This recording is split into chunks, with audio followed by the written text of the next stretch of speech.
Storm Gerrit wrecked more than 100 homes as a tornado swept through a town with residents evacuated after roofs were torn apart and large trees blown onto roads.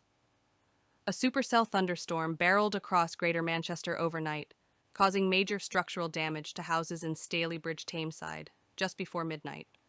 Homeowners were told to attend a town hall for help, and the Met Office revealed there had been a strong rotating updraft, and it was likely that a tornado had hit.